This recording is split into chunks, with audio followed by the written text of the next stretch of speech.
ज़िंदगी बड़ी अजीब होती है, ज़िंदगी बड़ी अजीब होती है, कभी हार तो कभी जीत होती है। ज़िंदगी बड़ी अजीब होती है, कभी हार तो कभी जीत होती है। तमन्ना रखो उस समंदर की गहराई को छूने की, किनारों पर तो सिर्फ शुरुआत होती है। जी हाँ, life is full of defeat and victory. It is a cycle of misery and mirth. But we should have a willing to touch the sea depth at the edge has the start only. My dears, very welcome on the study platform of Charisma Study Zone. I am Rakesh Singh. In this video part, we are going to study the words of homophones. Homophones means the words having the same sound but having the different spelling and meaning. Now let's go and start it.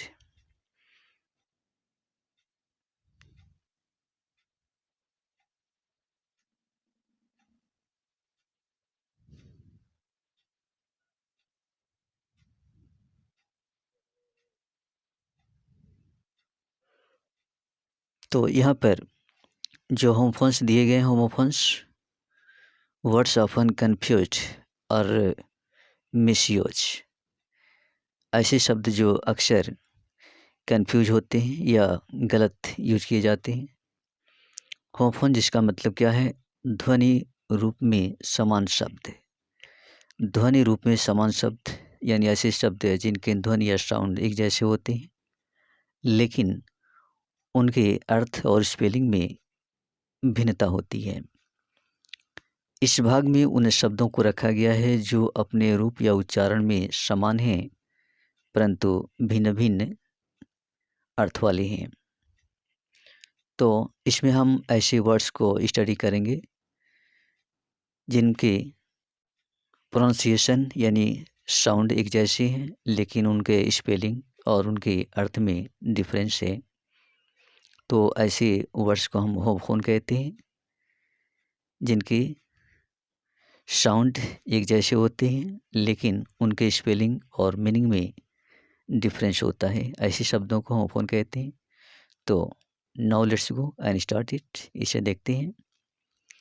Number 1 जो दिया गया है, access. Access means होता है पहुंच। Number 1 access यानी पहुंच। तो यहाँ पर इसके होमोफोन दिए गए हैं, एक्सेस। यहाँ दोनों स्पेलिंग के प्रोनाउंसिएशन एक जैसे हैं। एक्सेस, इसकी स्पेलिंग है ECCESS, ये इसका मतलब पहुंच होता है। और EXCESS, इसका मतलब अतिरिक्त होता है, यानी सीमा से अधिक या फालतू। इनका यूज हमें करना है। तो फर्स्ट यूज यहाँ पर दिया गया, students should have free access to their teachers.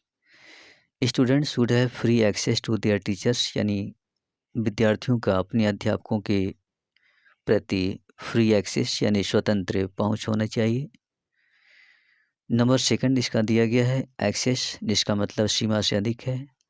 Access of everything is bad, यानी हर चीज़ की अधिकता बुरी होती है। तो यहाँ पर नाउ द नेक्स्ट नंबर 2 दिया गया है, एक्सेप्ट। यहाँ पर एक्सेप्ट ECCPT, एक्सेप्ट यानी स्वीकार करना, और एक्सेप्ट EXCPT, एक्सेप्ट में अतिरिक्त होता है। दोनों की प्रोनाउंसिएशन एक जैसी है, लेकिन स्पेलिंग और इनके मीनिंग और इनका यूज अलग अलग होगा। जैसे एक्सेप्ट में स्वीकार करना, इसका हम यूज करेंगे, ही एक्सेप्टेड माई गिफ्ट, उसने मेरे तोहफे को स्वीकार किया। एक्सेप्ट में अतिरिक्त होता है या सिवाय होता है। एक्सेप्ट EXCPT, इसका मतलब अतिरिक्त या सिवाय होता है। तो we all failed except him, यानी उसके अतिरिक्त या उसको छोड़कर हम सभी फेल हो गए। उसके अतिरिक्त या उसको छोड़कर हम सभी फेल हुए। तो यहाँ पर आप कोई भी यूज कर सकते हैं, अपनी तरफ से आप अपने शब्दों में कोई भी यूज कर सकते हैं। Now the next number 3, adopt. Adopt means अनुकूल बनाना होता है।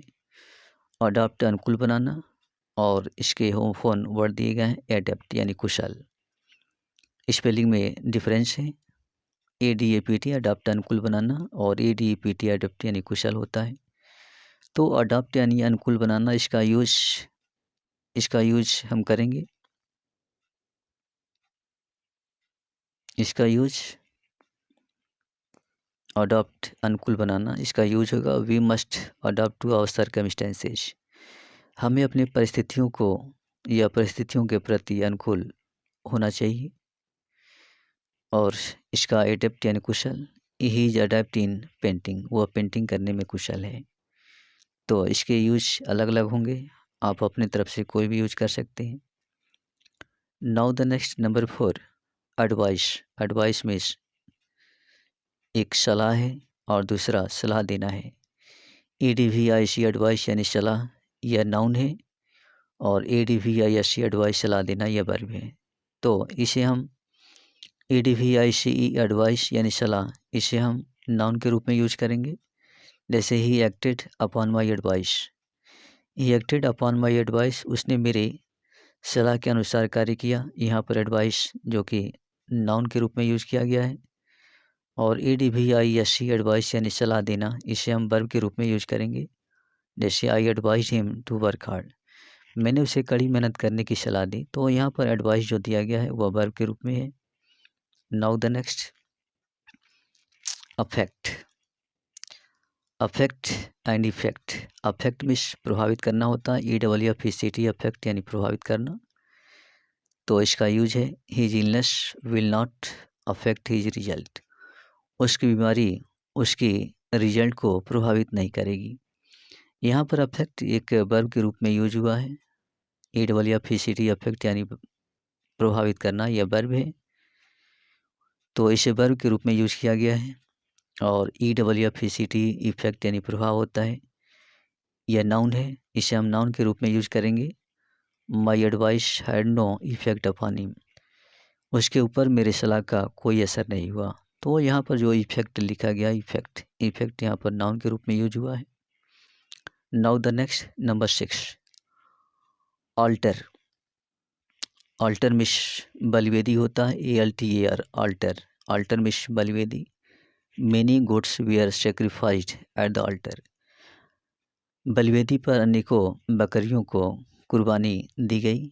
तो यहाँ पर ऑल्टर जो है नाउन है, और ALTER ऑल्टर मिश बदलना होता है, यह वर्ब है। Nothing can alter my opinion, यानी कोई भी चीज़ मेरे विचार को बदल नहीं सकती है। Now the next number 7, allusion. Allusion means संदर्भ या संकेत। तो यह नाउन है, इसका यूज दिया गया है। This poem is full of allusions, यह कविता जो संदर्भ या संकेतों से भरी हुई है, इसे नाउन के रूप में यूज किया गया है। और इल्यूशन मीन्स भ्रम होता है, यह भी नाउन है। The world is an illusion, यह दुनिया एक भ्रम या माया है। तो इल्यूशन मीन्स भ्रम या माया होता है, यह दोनों ही वर्ड्स नाउन है। Now the next word number 8, alternate और अल्टरनेटिव।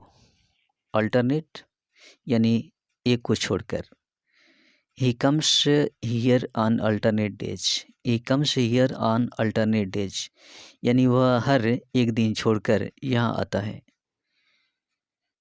और अल्टरनेटिव मिस विकल्प होता है। There is no alternative but to go there, यानी वहाँ जाने के सिवाय कोई विकल्प नहीं है। There is no alternative but to go there, वहाँ जाने के सिवाय कोई विकल्प नहीं है। तो यहाँ जो बट लिखा गया फ्रेंड्स, यहाँ बट जो कि प्रीपोजिशन है, प्रीपोजिशन का यहाँ काम कर रहा है, जिसका मतलब सिवाय है, यानी कोई विकल्प नहीं है सिवाय वहाँ जाने के। Now the next number 9, artful. Artful में चालाक होता है, आर्टफुल यानी चालाक। Being artful he is not liked by me, यानी चालाक या चालबाज होने के नाते उसे मेरे द्वारा पसंद नहीं किया जाता है। और इसके बाद आर्टिफिशियल है। आर्टिफिशियल में कृत्रिम होता है, बनावटी। I do not like artificial jewellery. मुझे बनावटी आभूषण पसंद नहीं है। और इसका तीसरा वर्ड दिया गया आर्टिस्टिक, मिश कलात्मक होता है। He has an artistic taste. He has an artistic taste यानी उसके अंदर कलात्मक अभिरुचि है। Now the next number 10 artist. Artist यानी कलाकार होता है। Mister Som is a great artist. Mister Som एक महान कलाकार हैं या बड़े कलाकार हैं। और ARTIST आर्टिस्ट यानी व्यवसायी कलाकार। सी इज ए क्लीवर आर्टिस्ट। वह एक चतुर व्यवसायी कलाकार है। तो यहाँ आर्टिस्ट की स्पेलिंग में थोड़ा सा डिफरेंस है। ARTIST आर्टिस्ट यानी कलाकार, और दूसरा आर्टिस्ट ARTIST आर्टिस्ट यानी व्यवसायी कलाकार। Now the next number 11 ascent. Ascent में चढ़ाई होता है। ASCENT यानी ऊंचाई पर पहुंच। They made an ascent on Everest. They made an ascent on Everest अर्थात वे एवरेस्ट की ऊंचाई पर पहुंचे या वे एवरेस्ट पर पहुंचे। दूसरा असेंट जो दिया गया ASSENT असेंट में स्वीकृति होता है, स्वीकृति। The president gave his assent to the bill यानी राष्ट्रपति ने उस बिल को अपनी स्वीकृति दे दी। तो यहाँ असेंट के दो अर्थ ASCENT असेंट में ऊंचाई पर पहुंच और ASSENT असेंट में स्वीकृति। Now the next number 12 bare. Bare मिश नंगा होता है। बेयर मिश नंगा यानी हिज हेड वाज बेयर, उसका सिर नंगा था। और बेयर में सहन करना। I can not bear this loss, मैं इस लॉस को सहन नहीं कर सकता। Now the next number 13 birth. Birth BIRTH birth में जन्म होता है। What is the date of your birth, तुम्हारे जन्म की तारीख क्या है। और BERTH बर्थ में सोने के लिए सीट यानी सोने वाली seat. Please get A birth reserved for me in this train. Please give me A birth reserve for me in this train. कृपया इस ट्रेन में मेरे लिए एक आरक्षित सीट ले लेना। तो यहाँ बर्थ का मतलब सोने की सीट है। तो दोनों के प्रोनाउंसिएशन लगभग एक जैसे हैं, लेकिन स्पेलिंग और यहाँ यूज में अंतर हो जाएगा। Now the next number 14 now the next number 14 beside. BESID beside miss होता है निकट। My house is beside A school. मेरा घर जो कि एक विद्यालय के निकट है। और बिसाइड्स इसमें यस लगा हुआ है। बिसाइड्स मिस होता है के अलावा। Besides Mohan Ram came to me यानी मोहन के अलावा राम मेरे पास आया। तो पहले बिसाइड में यस नहीं है, दूसरे में बिसाइड्स में यस लगा हुआ है। BESID बिसाइड का मतलब निकट है। BESID यस बिसाइड्स का मतलब के अलावा है। Now the next number 15 number 15 canvas. Canvas canvas जिसका मतलब स्पेलिंग में अंतर है। CANVAS कैनवास का मतलब मजबूत कपड़ा होता है, मजबूत कपड़ा। The tents are made of canvas यानी जो टेंट हैं वे कैनवास यानी मजबूत कपड़े के बने हुए हैं। और CANVAS कैनवास में वोट मांगना होता है। He was canvassing for votes यानी वह वोट मांग रहा था। नाउ द नेक्स्ट नंबर 16 दिया गया है केयरलेस। केयरलेस में लापरवाह होता है। I dislike him because he is careless. मैं उसे पसंद नहीं करता हूँ क्योंकि वह लापरवाह है। और केयर फ्री जिसका मतलब निश्चिंत होता है। केयर फ्री या निश्चिंत या चिंता रहित। जैसे इसका यूज दिया गया है saints led carefree life, यानी संत जो कि चिंता रहित जीवन जीती हैं। Now the next number 17 number दिया गया है चेक। चेक मिस CHEC के चेक मिस रोकना होता है। No government can check rising prices, यानी कोई भी सरकार बढ़ती कीमत को रोक नहीं सकती है। और चेक मिशन धनादेश। I gave him a cheque for 400 rupees. मैंने उसे 400 रुपये का एक चेक प्रदान किया। Now the next number 18 childish. Childish यानी बचकाना। चाइल्डिश जिसका मतलब है बचकाना, यानी बचपनी हरकतों से पूर्ण। Is a manners are childish, यानी उसके आचरण या उसके हाव भाव बचकाना है। और चाइल्ड लाइक जिसका मतलब है बाल सुलभ, यानी बच्चे जैसा। ही है चाइल्ड लाइक इनोसेंस। ही है चाइल्ड लाइक इनोसेंस, यानी उसके अंदर बच्चों जैसी भोलेपन है। Now the next number 19 cite means उदाहरण देना या उदाहरण देना। He cited some lines from a poem. उसने एक कविता से कुछ पंक्तियाँ उदाहरण दी। उसने कविता से कुछ लाइनों का उदाहरण दिया। और यह साइट मिस होता है नियत स्थान या स्थिति। The site of your factory is good. तुम्हारी फैक्ट्री का जो यह स्थान है वो अच्छा है। और तीसरा साइट दिया गया है SIGHT, साइट में दृष्टि होता है। इसका use he lost his I site in childhood, यानी वह बचपन में अपने नेत्र ज्योति को खो बैठा। Now the next number 20 classic means प्राचीनता के कारण श्रेष्ठ। क्लासिक जिसका मतलब शास्त्रीय होता है या प्राचीन होता है या फिर प्राचीनता के कारण श्रेष्ठ। जैसे the Ramayana is classic. Ramayana जो ग्रंथ है वह श्रेष्ठ है, शास्त्रीय ग्रंथ है। और क्लासिकल मीन्स होता है शास्त्रीय। I like classical music. मुझे क्लासिकल म्यूजिक या शास्त्रीय संगीत पसंद है। तो यहाँ ऊपर जो क्लासिक जो दिया गया है, क्लासिक का मतलब है श्रेष्ठ या प्राचीन। और यहाँ क्लासिकल जो दिया गया इसका मतलब है शास्त्रीय। Now the next number 21 course COARS course miss भद्दा होता है। दिस क्लॉथ इज कोर्स, यह कपड़ा भद्दा है। COURS कोर्स मिस कार्य दिशा होता है। The course of love never runs smooth, यानी प्रेम की राह कभी आसान नहीं होती। Now the next number 22 confident मिस CONFIDENT। कॉन्फिडेंट मिस आश्वस्त।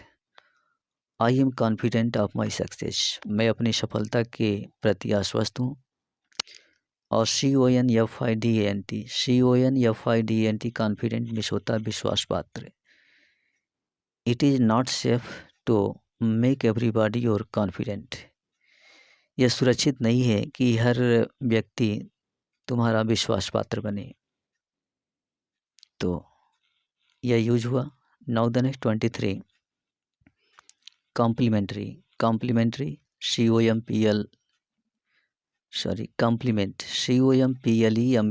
कॉम्प्लीमेंट में पूरक होता है। Women is complement of man, यानी स्त्री पुरुष की पूरक होती है। और कॉम्प्लीमेंट COMPLIMENT कॉम्प्लीमेंट में सम्मान होता है। Convey my compliments to your parents, यानी अपने माँ बाप को मेरा सम्मान या मेरा अभिवादन कहना। नाउ द नेक्स्ट 24 कलीजन में भिड़ंत या टक्कर होता है। भिड़ंत या टक्कर इसका यूज दिया गया है the two vehicles were badly damage in the collision, यानी दोनों ही वाहन ने टक्कर में बुरी तरह डैमेज हो गए, क्षतिग्रस्त हो गए। इसका दूसरा कलूजन जो दिया हुआ है, कलूजन या कलिशन, इसका मतलब है गुप्त समझौता। कलूजन मिश गुप्त समझौता। यूज इसका दिया गया है there was a collusion between the police and the thief, between the police and the thief, there was a collusion between the police and the thief, यानी पुलिस और चोरों के बीच ये गुप्त समझौता हुआ। नेक्स्ट वर्ड दिया गया है कंसिडरेबल। कंसिडरेबल मिश होता है अत्यधिक। He has considerable experience of such problems, उसे ऐसी समस्याओं का बहुत ज़्यादा अनुभव है। और दूसरा कॉन्सिडरेट लिखा हुआ है, कॉन्सिडरेट मिश होता है विचारशील। कॉन्सिडरेट यानी विचारशील, यानी दूसरों का या दूसरों की आवश्यकता का ख्याल रखने वाला। जैसे इसका यूज दिया गया है this officer is not considerate to his subordinates. This officer यहाँ ऑफिशियल नहीं है, यह ऑफिसर वर्ड है, OFICER। This officer is not considerate to his subordinates, यानी जो ये ऑफिसर है वह अपने अधीनस्थों के प्रति या अपने अधीनस्थ कर्मचारियों के प्रति विचारशील नहीं है। नंबर 26 दिया गया है काउंसिल। काउंसिल मिस सभा होता है, काउंसिल यानी सभा। Mister Gupta is the president of the legislative council. Mister Gupta जो कि लेजिस्लेटिव काउंसिल यानी विधानसभा के प्रेसिडेंट हैं।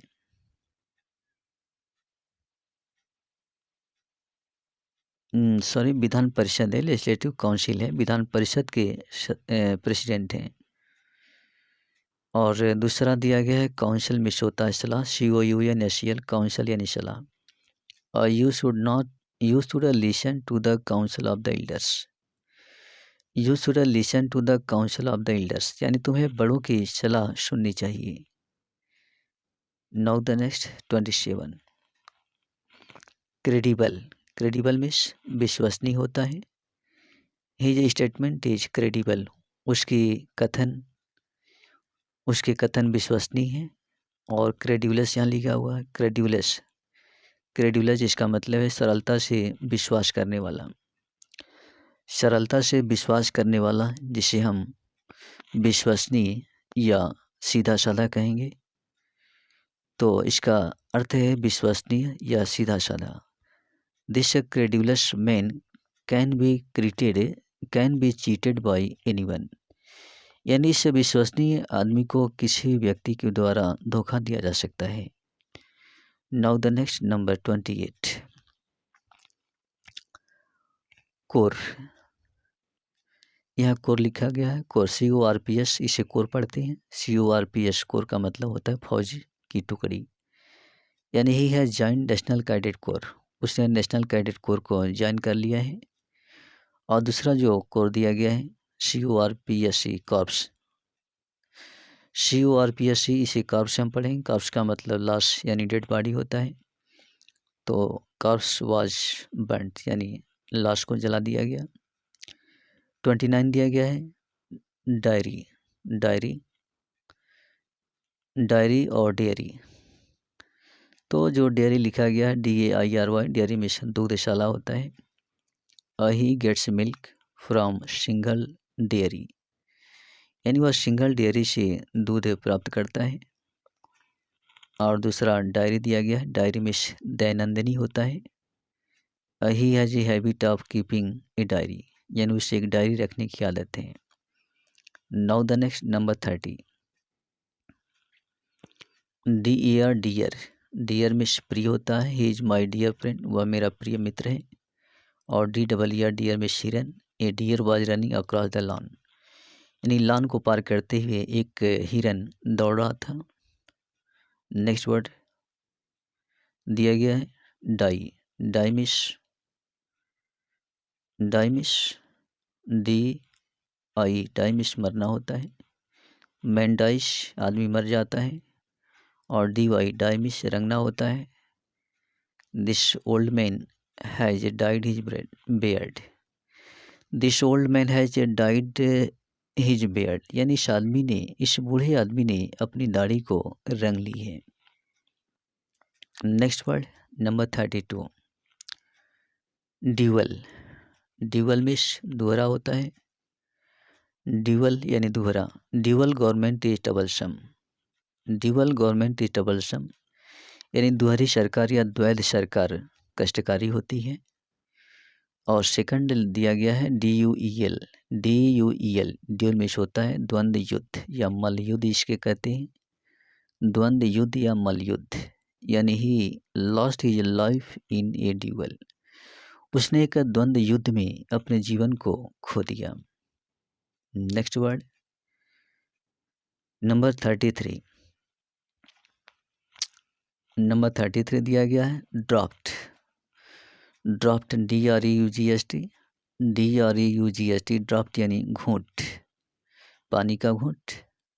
ही drank water in a draught, वह एक घूंट में पानी पी गया। He drank water in a draught, वह एक घूंट में पानी को पी गया। इसका सेकंड वर्ड लिखा गया है ड्राउट। ड्राउट में सूखा होता है। Our village suffered from drought last year, यानी पिछले साल हमारा गांव सूखे से प्रभावित हुआ। नेक्स्ट वर्ड नंबर 34, 34 दिया गया है डिस्कवर। डिस्कवर में होता है खोज करना, यानी किसी अज्ञात वस्तु को खोजना, अज्ञात चीज़ को खोजना जिसका वजूद दुनिया में है लेकिन लोगों को पता नहीं है, उस चीज़ को खोजना, उसके लिए डिस्कवर हम यूज करते हैं। जैसे कोलंबस डिस्कवर्ड अमेरिका, कोलंबस ने अमेरिका की खोज किया। इन्वेंट में होता है नई वस्तु बनाना, यानी किसी नई चीज़ का आविष्कार करना या बनाना, इसके लिए इन्वेंट यूज करते हैं। जैसे Markovnikov invented wireless telegraphy, Markovnikov ने वायरलेस टेलीग्राफी का आविष्कार किया, यानी नई वस्तु बनाई। नंबर 35, ईटबल। ईटबल मीन्स खाने जाने के उपयुक्त, खाने योग्य, यानी this stale bread is not eatable, यह बासी ब्रेड खाने योग्य नहीं है। तो ईटबल मीन्स होता है खाने के लिए उपयुक्त या खाने योग्य, और ईडिबल मीन्स होता है खाद्य। ईडिबल मीन्स खाद्य, जैसे we import edible oils, we import edible oils, यानी हम खाद्य तेलों को मंगाते हैं। और लास्ट वर्ड जो दिया गया है इकोनॉमिक। इकोनॉमिक मीन्स आर्थिक होता है। The economic condition of our country is not good, हमारे देश की आर्थिक दशा अच्छी नहीं है। और इकोनॉमिकल मीन्स होता है किफ़ायतपूर्ण, किफ़ायतपूर्ण। तो यूज दिया गया है the use of cooking gas is economical, यानी कुकिंग गैस का उपयोग किफ़ायती है यानी सस्ती है। तो फ्रेंड्स इस तरह से ये होमोफोन है, होमोफोन इनके आपने देखा कि इनके प्रोनाउंसिएशन लगभग एक जैसे हैं, लेकिन इनके स्पेलिंग और इनके अर्थ और यूज बिल्कुल डिफर हैं। तो ऐसे शब्दों को होमोफोन कहते हैं। इन्हें आप कोई भी सेंटेंस में यूज कर सकते हैं, अपने तरफ से आप कोई भी सेंटेंस यूज कर सकते हैं। तो ये रहे इस वीडियो के होमोफोन वर्ड्स। नेक्स्ट वीडियो में हम पुनः सेकंड पार्ट के साथ मिलेंगे। तब तक के लिए जय हिंद।